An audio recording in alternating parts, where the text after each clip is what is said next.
بچپن میں ایک مرتبہ حضرت جنید بغدادی رحمۃ اللہ علیہ نے مکتب سے واپسی پر دیکھا کہ آپ کے والد رو رہے ہیں۔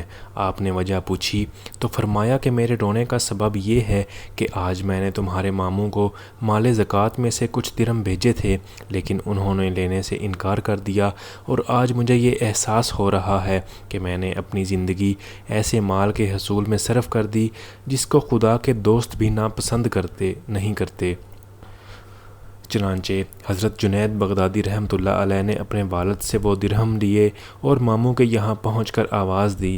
جب اندر سے پوچھا گیا کون ہے تو آپ نے عرض کیا کہ میں آپ کے لیے زکوٰۃ کی رقم لے کر آیا ہوں، لیکن انہوں نے پھر انکار کر دیا، جس پر آپ رحمۃ اللہ علیہ نے کہا کہ قسم ہے اس ذات کی جس نے آپ کے اوپر فضل اور میرے والد کے ساتھ عدل کیا ہے، اب آپ کو اختیار ہے کہ یہ رقم لیں یا نہ لیں، کیونکہ میرے والد کے لیے جو حکم تھا کہ حقدار کو زکوٰۃ پیش کر دو وہ انہوں نے پورا کر دیا۔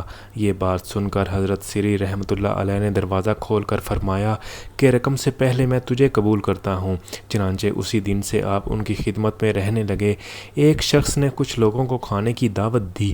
اس کے بیٹے نے بغیر اس کی اطلاع کے حضرت جنید بغدادی کو مدعو کر لیا۔ دعوت قبول کرنا سنت ہے۔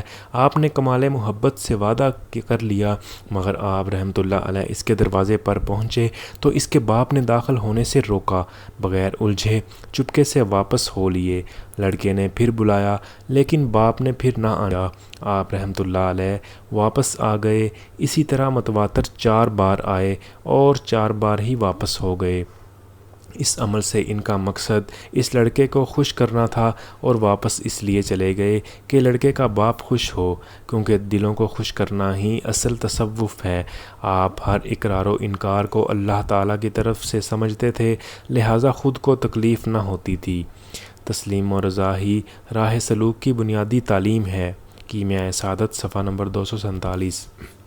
حضرت جنید بغدادی رحمۃ اللہ علیہ ایک روز مسجد میں تھے کہ ایک شخص آیا اور کہنے لگا، حضرت آپ کا وعظ شہر میں کام کرتا ہے یا جنگل میں کچھ بھی اثر کرتا ہے؟ آپ رحمۃ اللہ علیہ نے حال پوچھا۔ اس نے عرض کیا، چند اشخاص فلاں مقام پر جنگل کے اندر مصروف رقص و سرور اور دور شراب سے مخمور ہیں۔ آپ رحمۃ اللہ علیہ نے اسی وقت منہ لپیٹ کر جنگل کی راہ لی۔ جب آپ ان کے قریب پہنچے تو وہ لوگ بھاگنے لگے۔ آپ نے فرمایا، بھاگو مت، ہم مشروب ہوں، ہمارے لیے بھی لاؤ۔ شہر میں تو پی نہیں سکتے، پوشیدہ طور پر یہاں آئے ہیں۔ ان لوگوں نے کہا، افسوس ہے کہ اس وقت شراب نہیں رہی۔ آپ نے فرمایا، تو شہر سے منگوا دی جائے۔ پھر حضرت جنید بغدادی رحمۃ اللہ علیہ نے فرمایا، کیا تمہیں کوئی ایسی بات نہیں آتی کہ شراب خود بخود آ جایا کرے؟ وہ بولے، یہ کمال تو ہم میں نہیں۔ یہ سن کر آپ رحمۃ اللہ علیہ نے فرمایا، آؤ تم کو ایک ایسی بات سکھا دوں کہ شراب خود بخود آ جائے۔ وہ سب حیران ہوئے اور کہا، یہ کمال تو ضرور بتا دیجئے۔ آپ رحمۃ اللہ علیہ نے فرمایا کہ اچھا، اول نہاؤ، پھر کپڑے بدل کر میرے پاس آؤ۔ سب نے غسل کیا، کپڑے بدلے اور پاک و صاف ہو کر موجود ہوئے۔ تب آپ نے فرمایا، سب 2 رکعت نماز پڑھو۔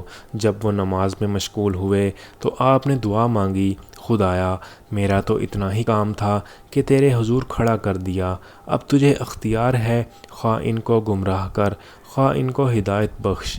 چنانچہ حضرت جنید بغدادی رحمۃ اللہ علیہ کی دعا منظور ہوئی اور اللہ تعالیٰ نے ان سب کو ہدایت دے دی اور سب نے توبہ کر لی۔